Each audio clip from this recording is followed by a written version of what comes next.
I never thought a simple notification sound at 2 a.m. would destroy my entire world. I was lying in bed next to my husband Marcus, who had been tossing and turning all night due to his insomnia, when my phone buzzed on the nightstand. Without thinking, I reached over to silence it, but Marcus was faster.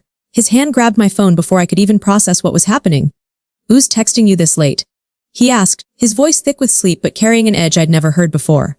I felt my heart skip a beat, not because I had anything to hide, but because of the dozens of work messages that had been flooding my phone for weeks. My boss, Richard, had been sending me urgent project updates, late-night strategy sessions, and what I thought were just professional communications about our upcoming merger deal. "It's probably just work stuff," I mumbled, reaching for the phone. But Marcus had already swiped up, and since we'd never hidden our passcodes from each other during our 8 years of marriage, he was already scrolling through my notifications. I watched his face change in real time, going from sleepy confusion to something I'd never seen before. Pure cold fury. "Work stuff." His voice was barely a whisper, but it cut through the silence like a blade. "Sarah, what the hell is this?" He held up my phone, and I could see the preview of messages from Richard's contact. Out of context, I realized with growing horror how they must look to someone else. "Can't wait to see you tomorrow. You looked incredible today. Our secret project is going perfectly. Delete this message." My stomach dropped to the floor. I sat up in bed, suddenly wide awake, my mind racing to explain what Marcus was seeing. But he was already scrolling, his thumb moving frantically across the screen, reading message after message. I could see his jaw clenching tighter with each swipe, his breathing becoming more labored. "Marcus, let me explain." I started, but he held up his hand to silence me. The man I'd married, who'd never raised his voice at me in 8 years, who brought me coffee every morning and held my hair when I was sick, was transforming into someone I didn't recognize. "Explain what, Sarah? Explain how my wife has been receiving love messages from her boss for God knows how long. Explain how you've been deleting messages. Explain how you've been living a double life while I've been working extra shifts to save for our anniversary trip." His voice cracked on the last word, and I saw something break behind his eyes. I reached for the phone, desperate to show him the full context of those messages, to explain about the confidential merger deal, about the NDAs we'd signed, about why Richard had asked me to delete certain sensitive information. But Marcus pulled the phone away, clutching it like evidence at a crime scene. "I trusted you completely," he whispered, and those 5 words shattered my heart more than any shouting could have. "I never once questioned where you were, who you were with, why you were working late. I defended you to my mother when she said you were spending too much time at the office. I was proud of how dedicated you were to your career." The irony was suffocating. I had been dedicated to my career, maybe too dedicated, but not in the way he thought. The messages he was reading were about the biggest deal of my professional life, a merger that could make or break our small marketing firm. Richard and I had been working 18-hour days, and yes, some of his messages had crossed professional boundaries, but not in the way Marcus was interpreting. But as I sat there in our bedroom, watching my husband's world crumble based on a misunderstanding, I realized that the truth might actually be worse than what he was imagining. Because while I hadn't been having an affair, I had been hiding something from him, something that would change both our lives forever. I met Marcus in college during our senior year. He was studying engineering while I was finishing my marketing degree, and we bonded over late-night study sessions and our shared dream of building a stable, honest life together. He was the kind of man who remembered anniversaries, who never forgot to ask about my day, who held doors open not because he thought I couldn't do it myself, but because he genuinely wanted to make my life a little easier. We got married 2 years after graduation in a small ceremony in his parents' backyard. Nothing fancy, but it felt perfect because it was us. Marcus got a job at a local engineering firm, and I started working at Henderson Marketing, a small but ambitious company run by Richard Henderson. Richard was 15 years older than me, already established in the industry, and he saw potential in me that I didn't even know I had. For the first few years of our marriage, everything felt like a fairy tale. We bought a small house in a quiet neighborhood, adopted a rescue dog named Bailey, and fell into a comfortable routine. Marcus would leave for work at 7, I'd leave at 8, and we'd meet back home for dinner most nights. Weekends were for grocery shopping, Netflix, and planning our future. But success has a way of complicating even the best relationships. 3 years ago, Richard started giving me bigger accounts, more responsibility, and longer hours. I was thriving professionally, earning promotions and recognition that I'd never dreamed possible. Marcus was supportive at first, proud of my achievements and understanding when I had to work late or travel for client meetings. The problem started subtly. A missed dinner here, a canceled weekend plan there. Marcus would make jokes about being married to a workaholic, but I could see the loneliness creeping into his eyes. He'd started taking on overtime shifts at his job, claiming he wanted to save money for our future. But I suspected it was partially because he was tired of eating dinner alone. 6 months ago, Richard called me into his office with news that would change everything. Henderson Marketing had caught the attention of a major corporation, and they wanted to acquire us. It was the opportunity of a lifetime, but it came with strings attached. The negotiations had to be kept completely confidential, even from spouses, until the deal was finalized. I signed an NDA without hesitation, thinking it would just be a few weeks of secrecy. Those few weeks turned into months. The potential buyers were demanding, requiring constant revisions to our proposals, endless strategy meetings, and complete discretion about every aspect of the deal. Richard and I were working together more closely than ever, sometimes until 2 or 3 in the morning, crafting presentations and responding to their ever-changing demands. I should have seen how it looked from the outside. The late nights, the secretive phone calls, the way I'd tense up whenever Marcus asked about my day. But I was so focused on landing this deal, on securing not just my future, but potentially Marcus's too, that I didn't realize how my behavior was affecting my marriage. Richard, for his part, wasn't making things easier. He'd always been a bit too friendly, a bit too personal in his interactions with me. He'd compliment my appearance, make jokes about stealing me away from Marcus, and yes, sometimes his messages did cross professional boundaries. But I'd convinced myself it was just his personality, his way of being encouraging and supportive during the stress of the merger negotiations. The truth was I was flattered by the attention. Not romantically, but professionally. Richard made me feel valued, important, like I was crucial to something bigger than myself. When he'd tell me I looked incredible, I assumed he meant professionally put together for client meetings. When he'd say he couldn't wait to see me, I thought he was excited about our next strategy session. But messages taken out of context, read by a suspicious husband in the middle of the night, painted a very different picture. And as I sat there watching Marcus scroll through weeks of what looked like intimate communication between his wife and another man, I realized that my dedication to my career might have cost me the most important relationship in my life. The worst part was knowing that I couldn't even defend myself properly. The NDA I'd signed was ironclad. I couldn't tell Marcus about the merger, about the real reason for all those messages, about the fact that my secrecy was motivated by love for him, not betrayal. All I could do was watch as 8 years of trust disintegrated in real time, one misunderstood message at a time. Marcus stood up from the bed, still clutching my phone, and started pacing our small bedroom. The floorboards creaked under his feet with each step, a sound that normally comforted me but now felt ominous. He was reading the messages out loud, his voice getting more strained with each one. The way you handled the Johnson presentation was absolutely brilliant. You're incredible, Sarah. That's from 3 weeks ago, he said, his eyes never leaving the screen. And here's another one. I keep thinking about our conversation yesterday. You have no idea how much you mean to this company. They to me. That's from last Tuesday, Sarah. Last Tuesday when you told me you were working late on quarterly reports. I felt like I was watching a car accident in slow motion, unable to stop the destruction unfolding in front of me. Every message he read had a perfectly innocent explanation, but stripped of context, they sounded like the communications between lovers, not colleagues working on a confidential business deal. Marcus, please, you have to let me explain, I pleaded, reaching out to touch his arm. He jerked away from me as if my touch burned him, and the rejection felt like a physical blow. Explain what? How long has this been going on? His voice was rising now, 8 years of quiet, gentle Marcus dissolving into someone I'd never seen before. How long have you been making a fool of me? How long have you been lying to my face every single day? I'm not having an affair, I said desperately. Richard and I are not. We're not together. Those messages, they're about work, about a project. We're a project. Marcus laughed, but there was no humor in it. Sarah, listen to yourself. Our secret project is going perfectly. Can't wait for our private meeting tomorrow. You looked absolutely stunning today. What kind of project requires your boss to tell you how stunning you look? I opened my mouth to respond, but the words died in my throat. How could I explain that Richard's compliments, while unprofessional, weren't romantic? How could I make Marcus understand that the secret project was a merger deal worth millions of dollars, not an affair? The NDA I'd signed felt like a noose around my neck, preventing me from saying the one thing that could save my marriage. I can see you trying to come up with another lie, Marcus said quietly, and the disappointment in his voice was worse than anger. 8 years, Sarah. 8 years I've loved you, trusted you, built my entire life around you. And you've been, what? Having an affair with your boss, living some double life while I've been at home like an idiot, missing you, worried about you working so hard. He sat down heavily on the edge of the bed, suddenly looking older than his 32 years. The phone was still in his hands, but he'd stopped scrolling through the messages. Instead, he was staring at our wedding photo on the dresser across the room. Do you remember what you said to me on our wedding day? He asked softly. You said you'd never lie to me, never keep secrets, that we were a team and teams don't hide things from each other. I believed you. I've spent 8 years believing you.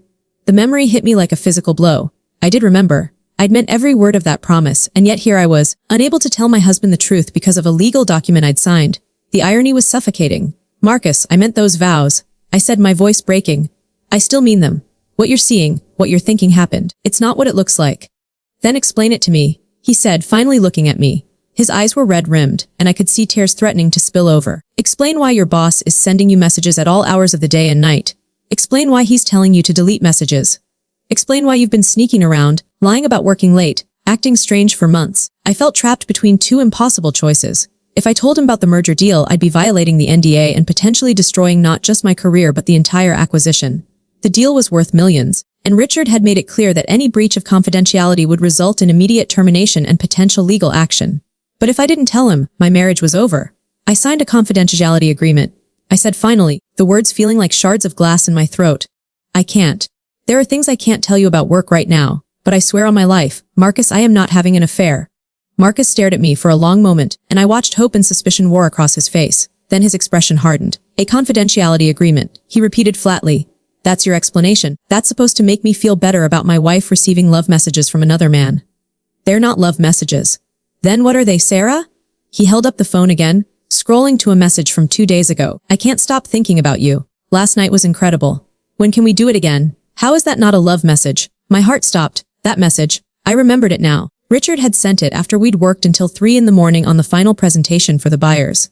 Last night was incredible. Referred to how well our presentation had gone, and when can we do it again was about when we could schedule another all-night strategy session. But out of context. He's talking about work, I said weakly, knowing how pathetic it sounded. Work, Marcus repeated. Your boss can't stop thinking about you because of work. He had an incredible night with you because of work. He wants to do it again because of work. He stood up again, running his hand through his hair. Sarah, do you hear yourself? Do you understand how insane you sound right now? The worst part was that I did understand. If I were in his position, if I'd found similar messages on his phone, I would have drawn the same conclusions. The evidence was damning, and my inability to provide a full explanation only made things worse. I know how it looks, I said desperately. I know you don't understand, but please, Marcus, you have to trust me. You've known me for 10 years, been married to me for 8. Have I ever given you a reason not to trust me? Have I ever lied to you about anything important? I don't know anymore, he said, and those words shattered what was left of my heart. I thought I knew you, but the woman I married wouldn't sneak around, wouldn't keep secrets, wouldn't let her boss send her inappropriate messages. So either you've changed, or I never really knew you at all. He was scrolling through the messages again, going back weeks, maybe months. I watched his face change as he read, seeing patterns I hadn't realized were there. Richard's messages had become increasingly personal over time, increasingly inappropriate, and my responses, while professional, hadn't shut him down the way they should have. Here's what I don't understand, Marcus said suddenly. Even if these messages are somehow innocent, which I don't believe for a second, why didn't you tell him to stop? Why didn't you set boundaries? Why didn't you tell me about it? He looked up at me, his eyes blazing. Unless you liked the attention. Unless you were encouraging it. I wasn't encouraging anything, I protested, but even as I said it, I wondered if that was entirely true. Had I enjoyed feeling valued, important, essential to something bigger than myself? Had Richard's attention, even if purely professional, filled some void I hadn't even realized existed? Then why didn't you stop it? Marcus demanded. Why didn't you tell him his messages were inappropriate? Why didn't you come home and tell your husband that your boss was crossing boundaries? I didn't have an answer. Or rather, I had an answer, but it would sound like another excuse. The truth was that I'd been so focused on the merger, so determined to prove myself professionally, that I'd ignored the warning signs. I'd told myself Richard's behavior was just his personality, that he was just being encouraging, that it didn't mean anything. I should have. I admitted quietly. You're right. I should have set clearer boundaries. I should have told you about the messages. But Marcus, I swear to you, nothing physical has happened between us. I've never cheated on you, never even considered it. But you've been emotionally cheating, he said, and the words hit me like a slap. You've been sharing things with him that you haven't shared with me. You've been letting him into parts of your life that should be ours. You've been building a relationship with him while pushing me away. I wanted to argue, to defend myself, but there was truth in what he was saying. I had been sharing more with Richard lately than with Marcus. Not romantic things, not personal things, but my dreams, my ambitions, my fears about the future. Richard understood my career in ways that Marcus, with his steady engineering job and predictable schedule, simply couldn't. That doesn't mean I love you any less, I said desperately. It doesn't mean I want to be with him instead of you. Doesn't it? Marcus asked quietly. Sarah, look at these messages. Look at how you two talk to each other. Look at the timestamps. You're texting him at midnight, on weekends, during our date nights. When was the last time you and I had a conversation like this? When was the last time you were this excited to talk to me? The question hung in the air between us, and I realized with growing horror that I couldn't remember. When had Marcus and I stopped having long, deep conversations? When had we stopped sharing our dreams and fears with each other? When had our relationship become so routine, so comfortable, that we'd stopped really seeing each other? This isn't about him, I said, finally understanding the real problem. This is about us. About how we've drifted apart without either of us realizing it. Marcus looked at me for a long moment, and I saw a flicker of the man I'd fallen in love with, the one who could see straight to the heart of any problem.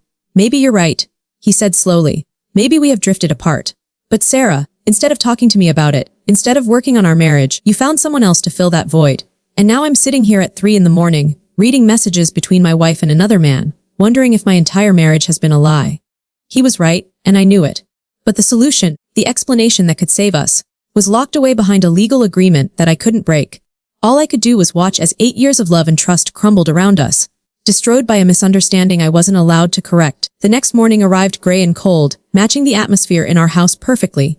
Marcus had spent the rest of the night on the couch, and I'd lain awake staring at the ceiling, replaying every conversation, every message, every moment that had led us to this breaking point.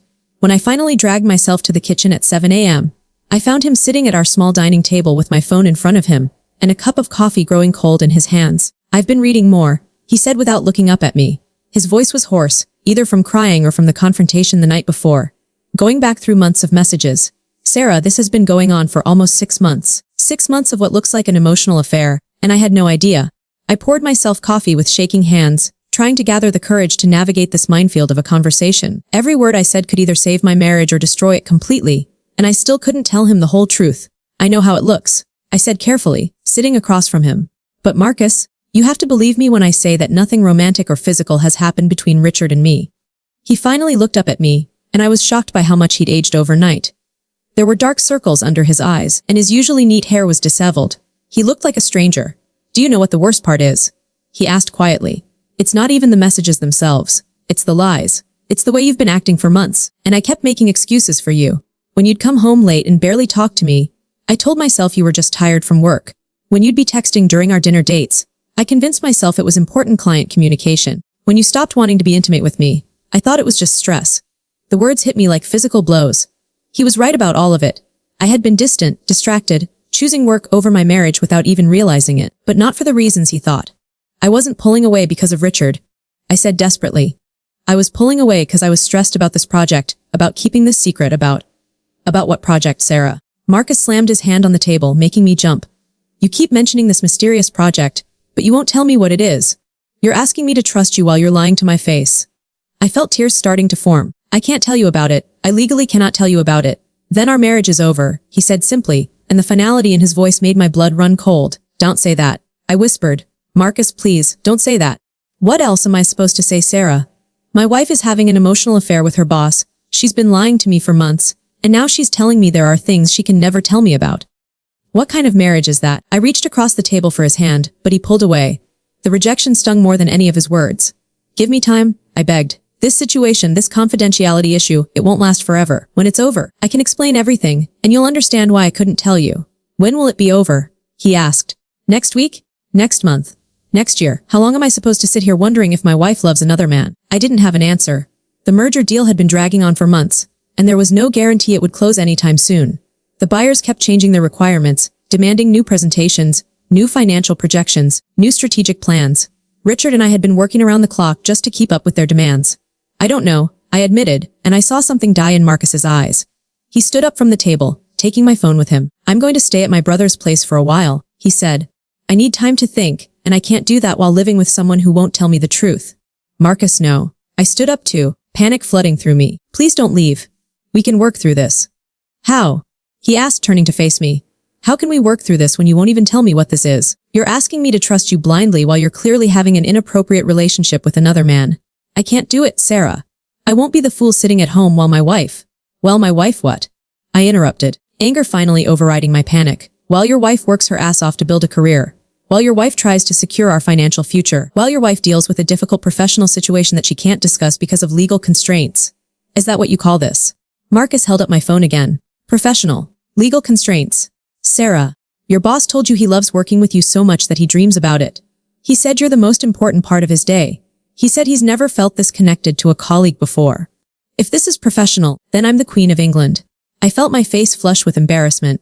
Those messages did sound bad when taken out of context, but Richard had been talking about our professional partnership, about how well we work together on complex strategy problems.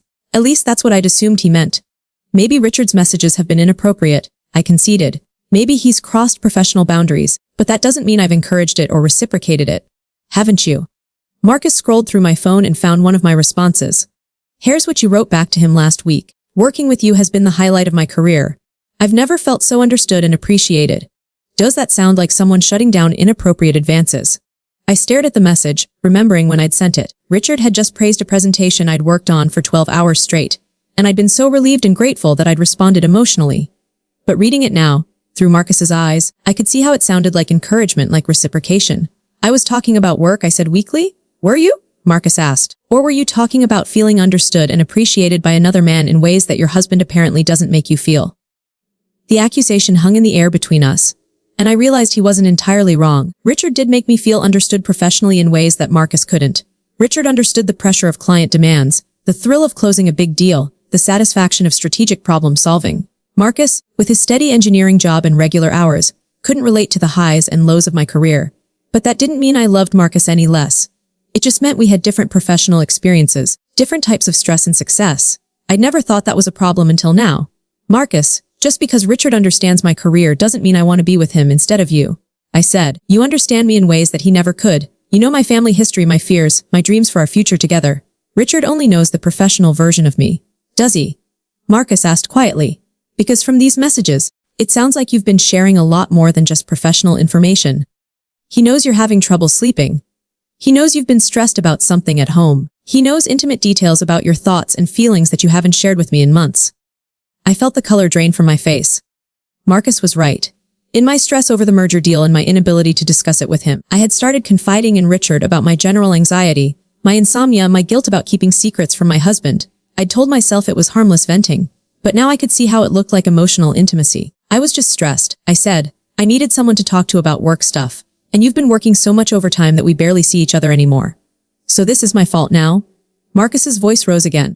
I've been working overtime to save money for our anniversary trip, for the down payment on a bigger house for our future. And while I've been doing that, you've been building a relationship with another man and blaming me for not being available. That's not what I meant. I backpedaled quickly. I'm not blaming you. I'm just saying that we've both been so focused on work that we've neglected our relationship. I've been focused on work for us. Marcus said, his voice breaking slightly. Everything I do, every extra hour I work, every sacrifice I make, it's for us, for our future together. But apparently while I've been doing that, you've been building a future with someone else. I haven't. Then prove it. He interrupted. Call Richard right now and quit. Tell him you can't work with him anymore because his messages are inappropriate and you're married. Choose me over whatever this project is. The ultimatum hit me like a physical blow. Quit my job. Give up the biggest opportunity of my career. Destroy the merger deal that could secure not just my future but potentially Marcus's as well. The deal was worth millions, and if it went through, the commission and bonuses alone could pay off our mortgage and set us up for life. But looking at Marcus's face, I realized he was asking me to choose between my marriage and my career. And the worst part was, I couldn't even explain to him what he was asking me to give up. I can't quit, I said quietly. Not right now. Not with this project so close to completion. Something shifted in Marcus's expression, and I knew I'd given him the wrong answer. Then you've made your choice, he said simply. When your job is more important than your marriage, when keeping secrets from me is more important than saving us, when another man is more important than your husband, then we don't have a marriage worth fighting for. He walked past me toward our bedroom, and I followed him, desperate to make him understand. Marcus, please, if you could just wait a few more weeks, maybe a month, I can explain everything. This whole situation will be resolved, and you'll understand why I couldn't tell you. He was throwing clothes into a duffel bag, moving with mechanical precision. A month. Sarah, do you hear yourself? You're asking me to live with this uncertainty, this betrayal for another month. You're asking me to pretend everything is normal, while my wife continues having an inappropriate relationship with her boss. It's not inappropriate. I protested, but the words sounded hollow even to me. Marcus stopped packing and looked at me directly. Sarah, if the situation were reversed, if I had been receiving messages like this from a female colleague for months, if I'd been secretive about work, if I'd been emotionally distant from you while being emotionally intimate with her, how would you feel? The question stopped me cold. If I'd discovered dozens of messages between Marcus and another woman, messages where she complimented his appearance, where she said she couldn't stop thinking about him, where she discussed intimate details of her life and feelings, I would be devastated. I would assume he was having an emotional affair, and I would be furious at any excuse he tried to make. That's different, I said weakly. How is it different? Marcus zipped up his bag and faced me. How is what you've been doing any different from what I just described? I didn't have an answer because there wasn't one. The only difference was context that I couldn't share, motivations that I couldn't explain, and a legal agreement that prevented me from telling the whole truth. I love you, I said desperately. Marcus, I love you more than anything in the world. More than my job, more than any project, more than any other person. Please don't leave me. For a moment, I saw the man I'd married flicker across his face. The Marcus who'd held me through my father's funeral, who'd supported my career dreams even when they meant sacrifice for him, who'd promised to love me through better and worse. If that's true, he said softly, then choose me. Right now. Call Richard and quit, or at least tell him his messages need to stop and that you can't work closely with him anymore. Show me that I matter more than whatever this is. I opened my mouth to agree, to tell him I'd call Richard immediately, but then I thought about the merger deal, about the months of work that would be wasted, about the millions of dollars at stake, about the legal ramifications of violating my NDA. I thought about how this deal could change our lives, could give us financial security I'd never dreamed possible. And in that moment of hesitation, Marcus saw everything he needed to see. That's what I thought, he said quietly, picking up his bag. When you're ready to fight for our marriage the way you fight for your career, call me. Until then, I can't watch you choose him over me every single day. He walked toward the door and I followed him, tears streaming down my face. Marcus, wait, I called after him. There's something else I need to tell you, something about the merger, about why this is so important. But he was already out the door, and I heard his car start in the driveway. I stood at our front window, watching the man I loved drive away from the life we'd built together, carrying with him 8 years of love and trust that I might never be able to repair. As his car disappeared around the corner, I realized that in trying to secure our financial future, I might have destroyed our actual future, and the worst part was, I still couldn't tell him why. 3 weeks later, everything changed. I was sitting in Richard's office at 6 p.m., reviewing the final merger documents that had just arrived from the buyer's legal team, when Richard closed the door behind him and sat down across from me with an expression I'd never seen before. Sarah, I need to tell you something, he said, his voice unusually serious. Something I should have told you months ago. I looked up from the contracts, sensing the gravity in his tone. What is it? There is no merger, he said quietly. There never was. The words didn't make sense at first. I stared at him, waiting for clarification, for this to be some kind of joke or misunderstanding. What do you mean there's no merger? I asked slowly. Richard ran his hand through his hair, looking genuinely remorseful for the first time since I'd known him. The company that was supposedly buying us, they don't exist. The legal documents, the NDAs, the endless revisions and meetings. I created all of it. My world tilted on its axis. Why would you do that? Because I was in love with you, he said simply. Because I wanted to spend more time with you, to create a reason for us to work closely together, to build intimacy without it seeming inappropriate. I thought if I could just get you to see how well we worked together, how much we had in common, you might realize that you and I belonged together instead of you and Marcus. I felt physically sick. 6 months of lies. 6 months of destroying my marriage for a project that never existed. 6 months of keeping secrets from Marcus to protect a fake confidentiality agreement.